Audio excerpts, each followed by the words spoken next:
Donc, je vais aborder le sujet de l'hormonothérapie, de la thrombose. Alors, ce sera plus autour de la thrombose veineuse parce que traiter les deux types de thrombose veineuse et artérielle, ça faisait beaucoup de travail. Donc, ça pourrait être un second temps. Je l'aborde quand même sur quelques diapos. Alors. C'est long au début. Ah oui. J'appuie 2 fois.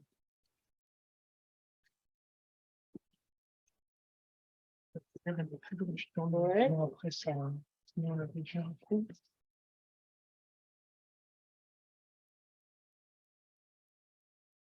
C'est sûr que tu as des diapos après, Stéphanie?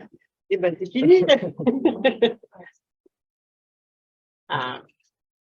Alors, de manière générale, les situations de modification hormonale, qu'elles soient physiologiques ou artificielles, sont pourvoyeuses de thrombose veineuse, qu'importe la localisation, l'embolie pulmonaire, la phlébite ou des phlébites de localisation atypique.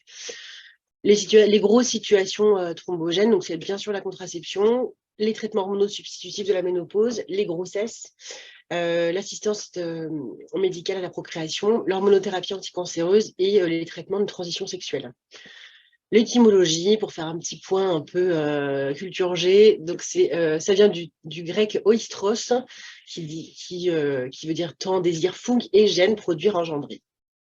Les premières découvertes, en fait, c'est d'un chercheur autrichien en 1896 qui a en fait enlevé des ovaires et les a réimplantés dans un autre endroit et il s'est aperçu qu'il n'y avait pas d'atrophie utérine. Et le prix Nobel a été attribué à Adolphe Butenandt en 1939 pour la découverte des œstrogènes et de la progestérone et il a fait beaucoup de travaux avec Léopold Rusinka. Voilà, pour le petit moment culture G. Le risque thrombotique, il est principalement en lien avec la prise d'œstrogènes. Donc, chez la femme, physiologiquement, il y a 3 types d'œstrogènes, le 17-bêta-estradiol, principalement, l'estrone et l'estriol. Il y a aussi une production extragonale, notamment dans la ménopause et chez l'homme, via les tissus adipeux, les ostéoblastes, les chondrocytes et l'endothélium vasculaire.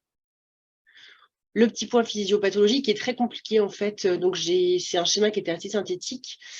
Sur 3 points. La première chose qu'entraîne les modifications, la prise hormonale, c'est la variation des plaquettes en fonction des doses d'œstrogène qui altèrent l'activation et l'agrégation avec l'élévation du facteur de Willebrand qui impacte l'adhésion et l'activation plaquettaire. Donc, c'est sur le versant tout d'abord ici.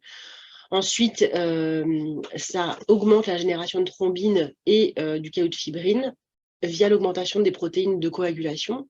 On voit avec les petites flèches vertes, en fait, les différents facteurs qui sont augmentés par la prise d'œstrogène.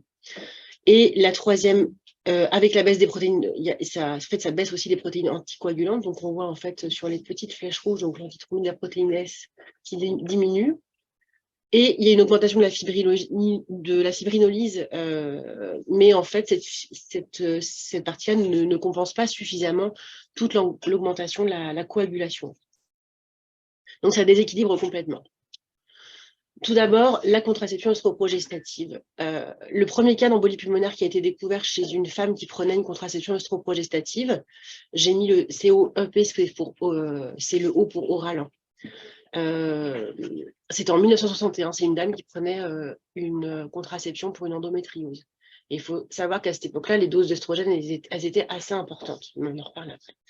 L'usage de contraception, c'est évidemment pour la contraception, la dysménorrhée, l'endométriose, les migraines, l'acné, l'hirsutisme, il y a beaucoup d'indications.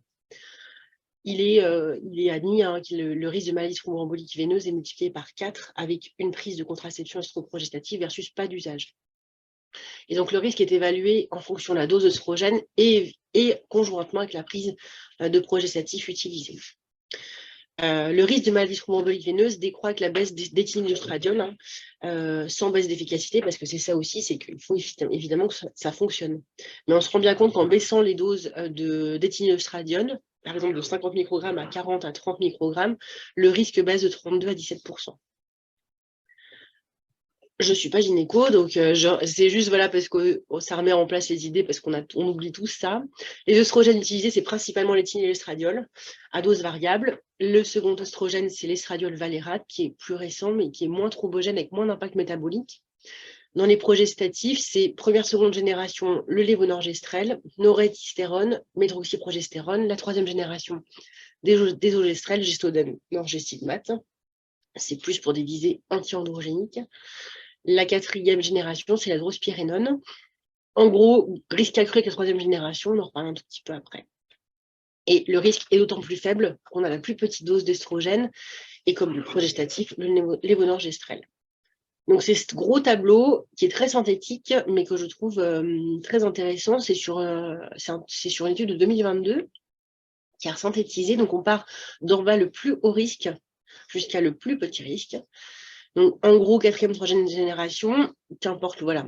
Là, on a dans cette partie-là l'œstrogène utilisé, là la progestérone, l'efficacité en termes de contraception, et là le risque de thrombose. Globalement, 4e, 3e génération, il y a un risque élevé. Donc en gros, on les utilise vraiment beaucoup moins. Sur les œstroprogestatifs, sur l'efficacité, globalement, on est tous à 93%. La première génération, un peu moins thrombogène. La 2e génération, en fait, c'est elle qui est le plus utilisée communément, avec le lévonorgestrel.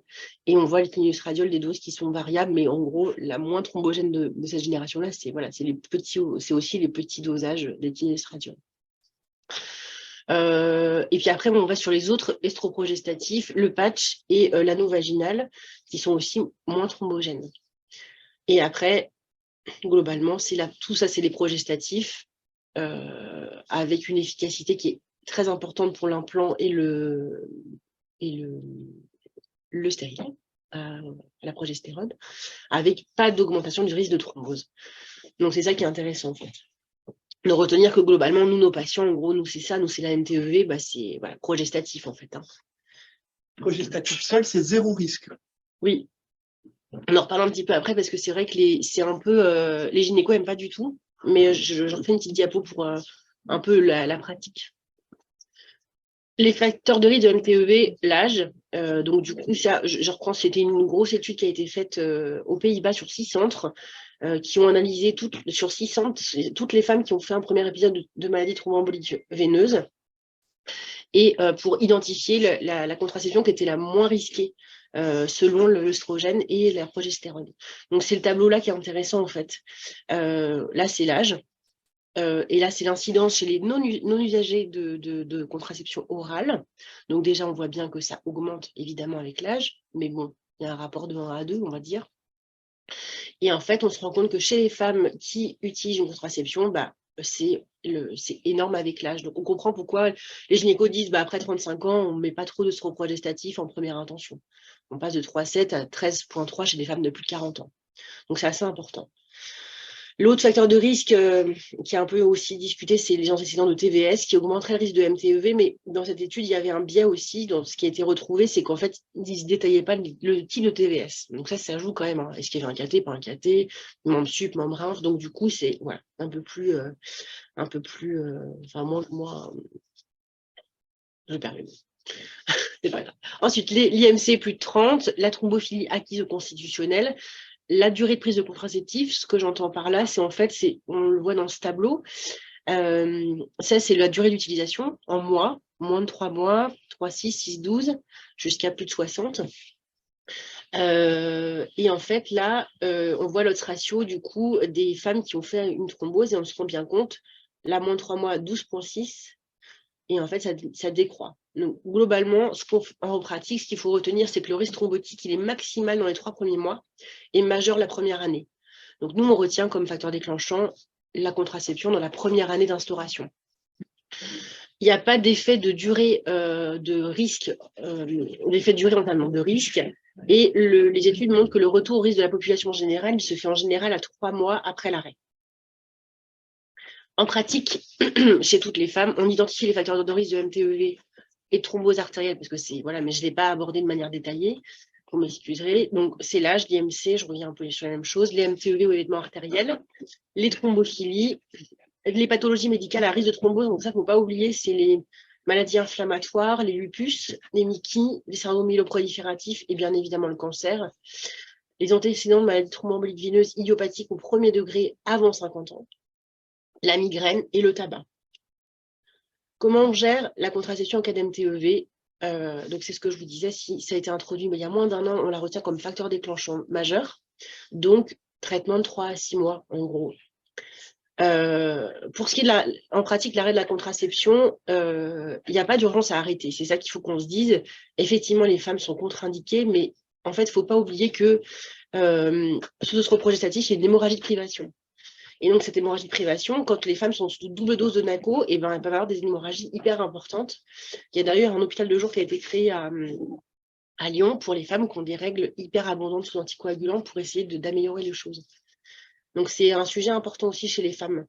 Donc, on fait un relais par un progestatif qui n'est pas contre-indiqué. Les gynécos disent non, mais nous, on dit oui. Parce qu'en fait, les femmes, elles n'ont pas forcément envie d'une grossesse, donc il ne faut pas le négliger. Et puis, il faut aussi ne pas oublier que les NACO contre-indiquent une grossesse. Donc, en fait, moi, mes collègues, on verra si on est tous d'accord, mais globalement, je pense qu'on est d'accord. On finit la plaquette et après, on passe à un progestatif. Tu dis que les gynécos ne sont pas Ils d'accord. n'aiment pas. Pourquoi? Parce que dans leurs recommandations, il y a un risque de thrombose sous progestatif. Mais nous, sur le plan vasculaire, on est tout à fait. Pour nous, il n'y a pas de souci. Et les gynécos, ils n'aiment pas du tout. Pour eux, c'est 0. Mais c'est dur pour des femmes de se retrouver sous anticoagulants, pas de contraception avec un risque de grossesse. Donc, en fait, il n'y a pas de souci. On relaie par progestatif. Enfin, voilà. Quelle question progestative ou... Alors oui, et c'était une diapo juste avant, je te remets. En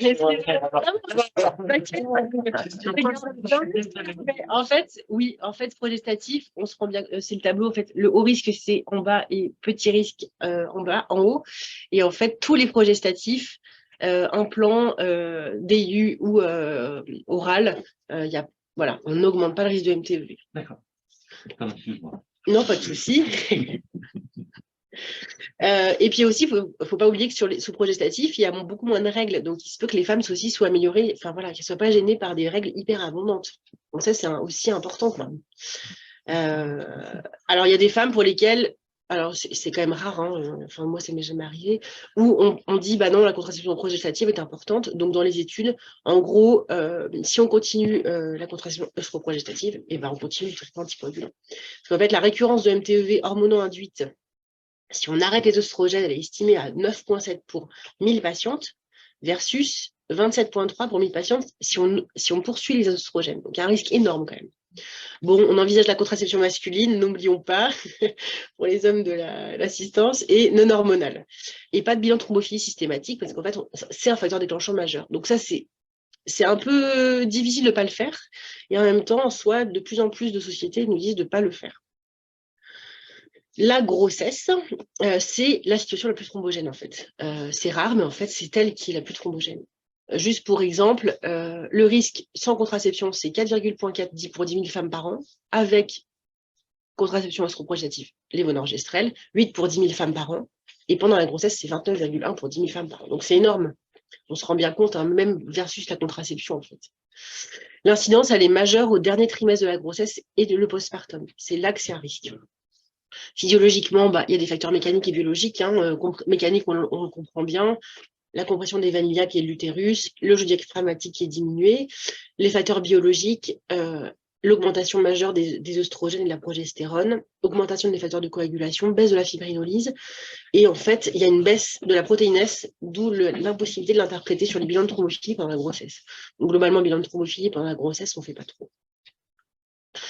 Un antécédent de maladie thromboembolique veineuse personnelle pendant une grossesse augmente le risque de 3 à 5, il y a un risque relatif de 3 à 5 d'une récidive pendant une autre grossesse, mais ne prédit pas un événement hors grossesse. Et alors du coup, j'ai appris quelque chose en travaillant pour vous, c'est qu'en fait, il y a une ostéonécrose de la hanche qui est relatée aussi dans des événements thrombotiques de la grossesse. Ce sont des nécroses aseptiques de la tête fémorale sur des thromboses veineuses locales, en fait. Alors, c'est une occurrence au dernier trimestre de la grossesse, mais je pense que c'est rarissime. Je sais pas si quelqu'un de gens physique, moi jamais.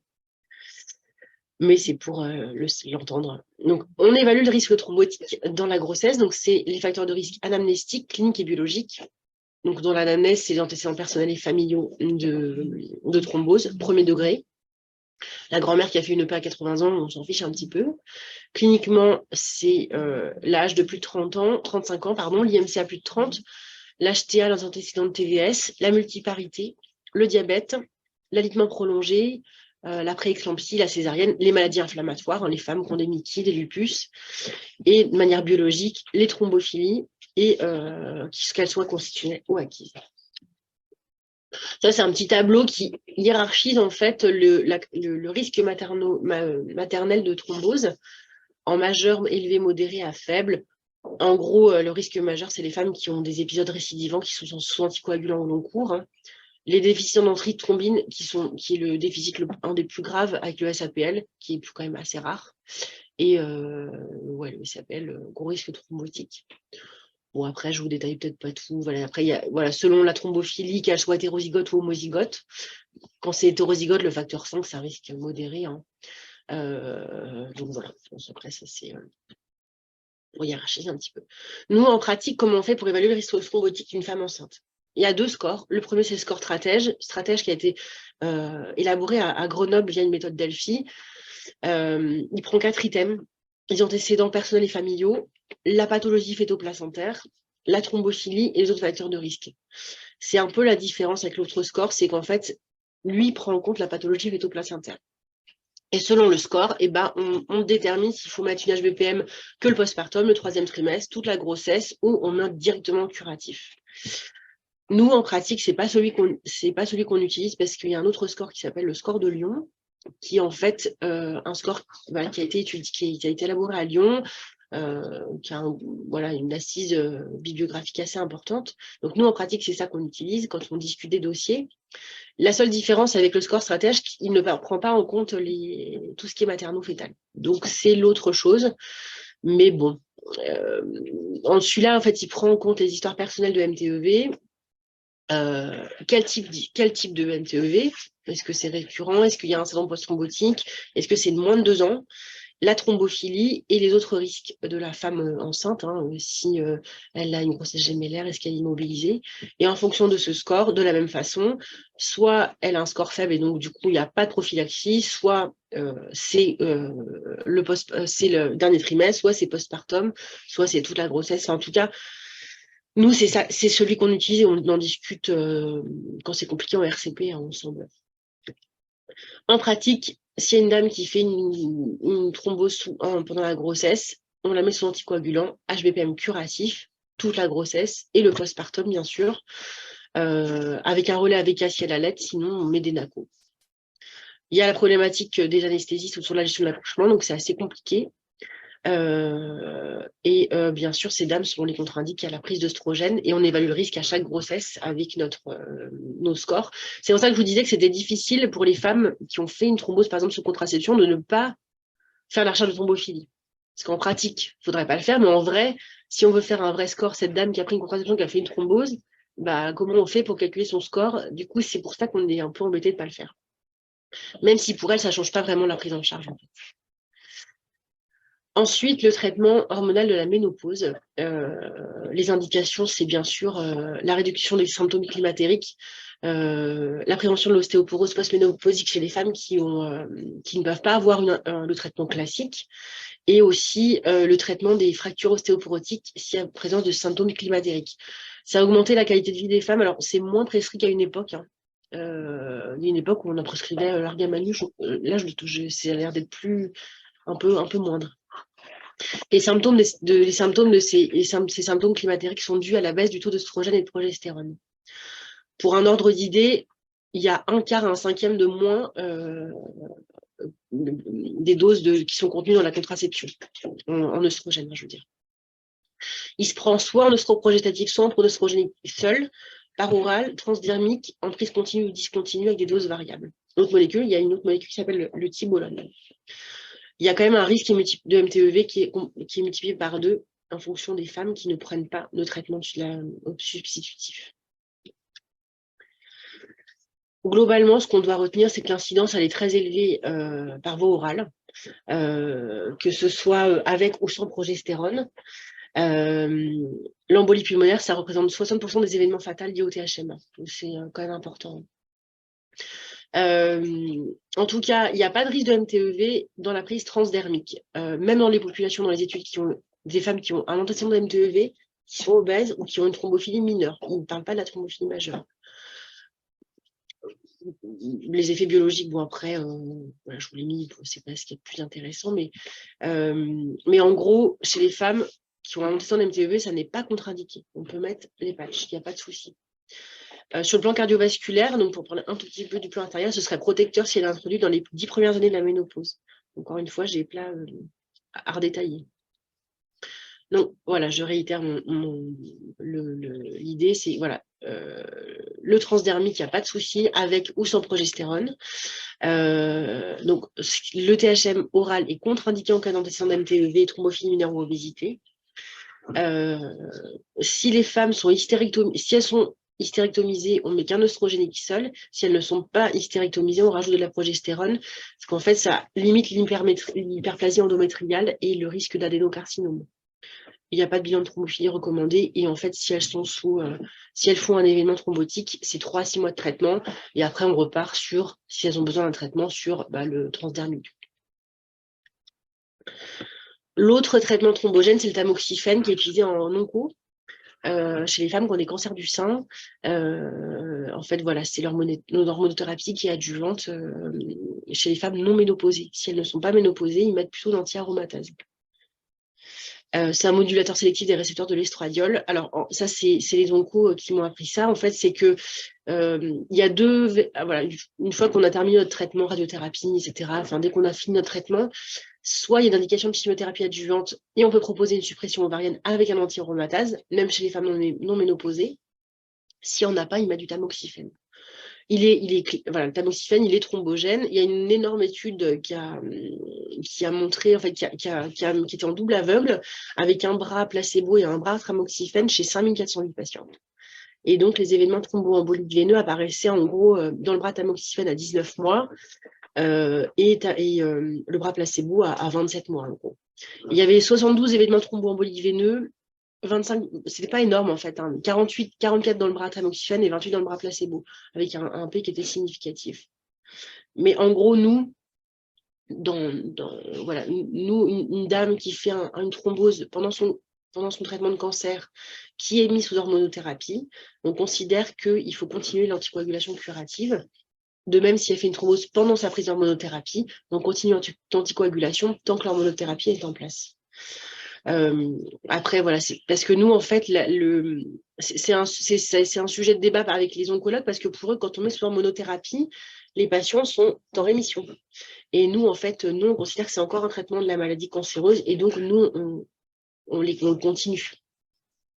Et pour les anti-aromatases, il n'y a pas des trucs contrôlés randomisés, contrairement au tamoxifène, donc, voilà.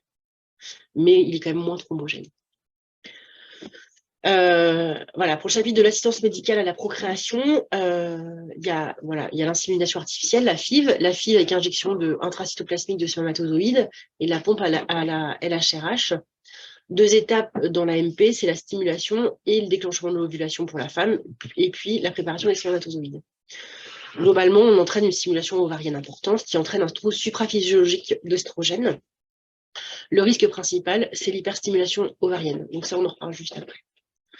Mais le risque de MTEV dans le registre IUT, c'est un registre qui a un gros registre de thrombose. Il y a un risque relatif 4,13. Pour exemple, la FIV sans syndrome d'hyperstimulation ovarienne, c'est 0,8 pour 1000 femmes. Avec l'hyperstimulation ovarienne, c'est 25. Et contrairement à la grossesse, la MTEV, elle est majeure en antépartum et au premier trimestre, parce qu'en fait, on comprend bien que là, on a majoré les taux physiologiques. Donc, c'est sur cette période-là qu'en fait, il faut être vigilant. Le syndrome d'hyperstimulation ovarienne, les facteurs de risque, l'ESOPK, l'IMC faible, les femmes de moins de 30 ans, le nombre élevé de follicules, la concentration élevée de stradiol et la survenue d'une grossesse. Donc ça, c'est très gynécologique. En gros, chez ces femmes, enfin voilà, on identifie ces facteurs de risque et les gynécos, il faut un protocole qui est personnalisé de stimulation. C'est après, dans le détail, je ne saurais pas dire, mais voilà, ils adaptent en fait. Voilà, c'était juste pour le découvrir, mais les hyperstimulations, donc elle est soit modérée, soit sévère. Et les autres complications, voilà, ça passe de l'inconfort, la douleur, la nausée, pas de profil, pas de modification biologique, l'échographie, voilà, assiste et augmentation du volume ovarien à une hyperstimulation qui est sévère, avec plusieurs grades, et ça va jusqu'à la défaillance organique, insuffisance rénale aiguë, syndrome de détresse respiratoire, et jusqu'à torsion d'annexe, thrombo. Donc, voilà, ça c'est en clinique et en biologie.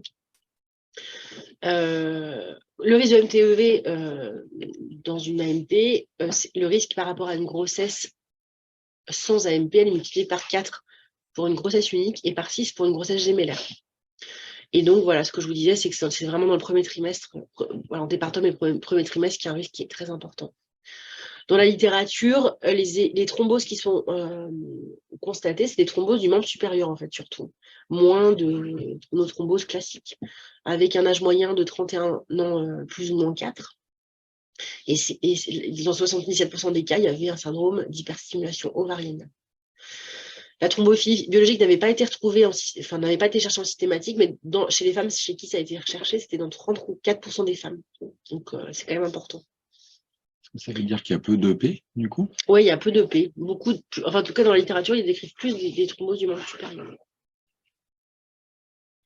Le décès est survenu, c'était 2 jours après transfert d'embryon jusqu'à 22 semaines d'aménorrhée. Pas semaines d'aménorrhée, de grossesse. Eh ben non, j'ai un doute. Excusez-moi sur cette donnée-là, je vais vérifier.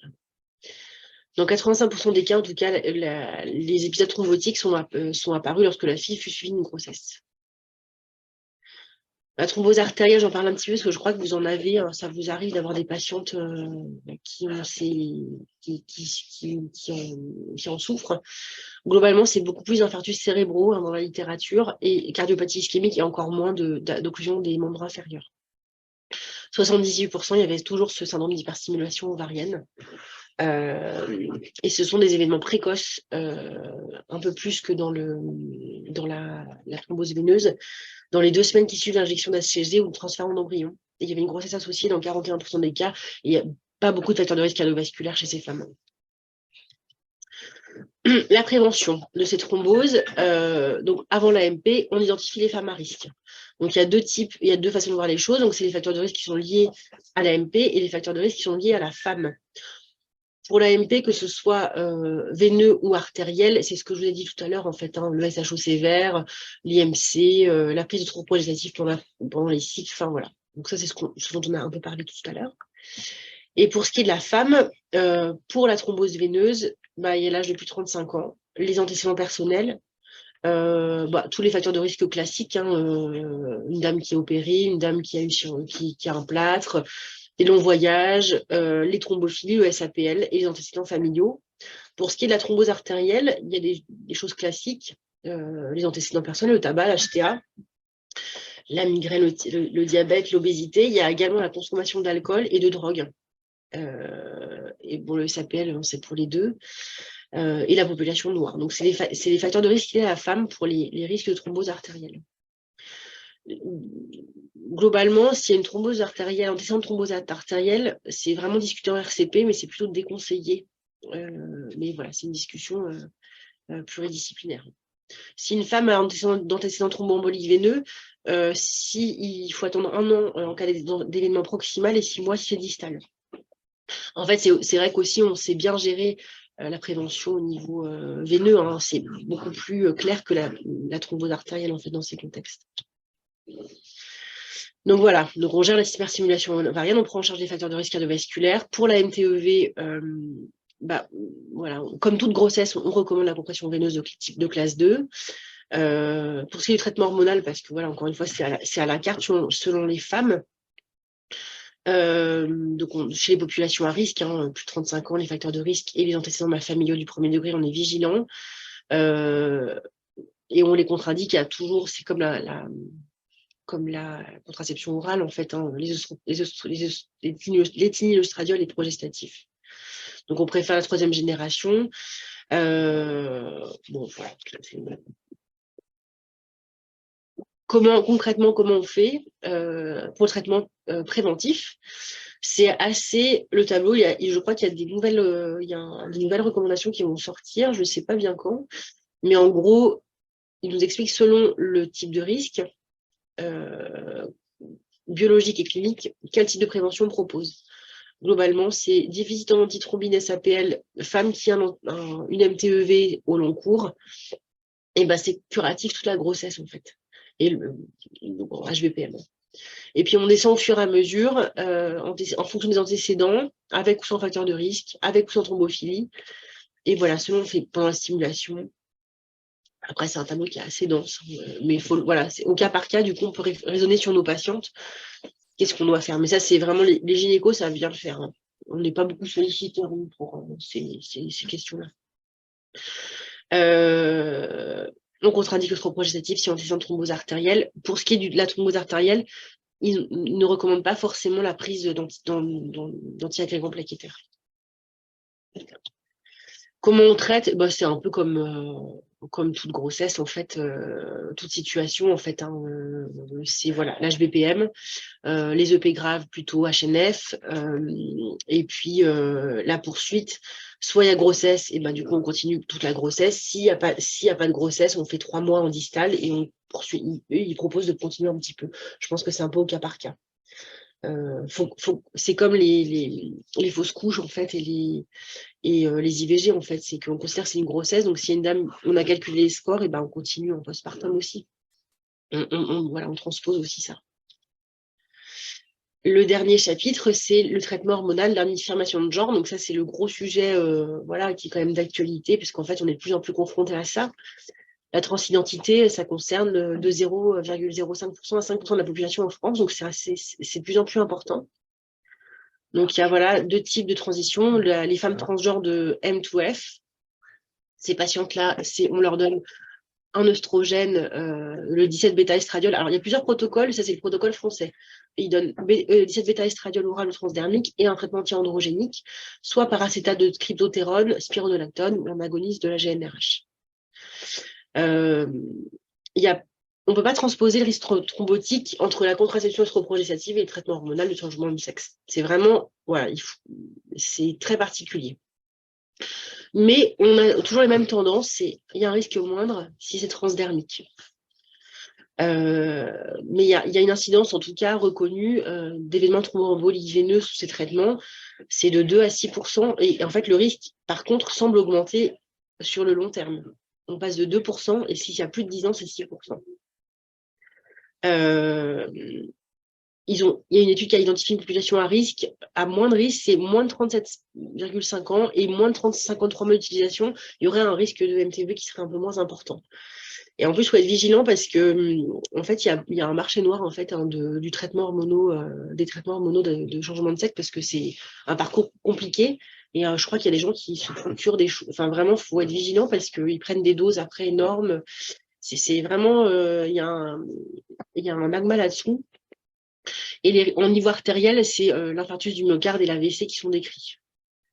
On n'a pas beaucoup d'études globalement. Mais c'est prudent sur les oestrogènes, voie transdermique qui est privilégiée chez les femmes de plus de 40 ans. Pour les hommes, donc F2M, c'est la testostérone. Il y a moins de risque thrombotique. Le risque principal, c'est l'érythrocytose secondaire. Le cutoff qui a été retenu, c'est si il y a une hématocrite à plus de 54%, on arrête le traitement. On n'a pas de lien avec la MTEV. Et pareil, sur l'infarctus du myocarde, il y a très peu de données. Ça a été beaucoup moins étudié sur la transition F2M que M2F. Donc, il manque beaucoup de données. Globalement, il y a un risque thrombotique. Alors, du coup, quel est l'âge limite pour la transition? Est-ce qu'on en met une?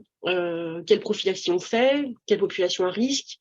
Qu'est-ce qu'on fait des femmes ménopausées qui veulent une transition sexuelle? Des adolescents? S'il y a une MTEV, c'est très compliqué comme sujet et clairement, ça manque de données. Hein. Mais c'est un phénomène auquel on va être confronté. Il va falloir qu'on ait un peu de directive.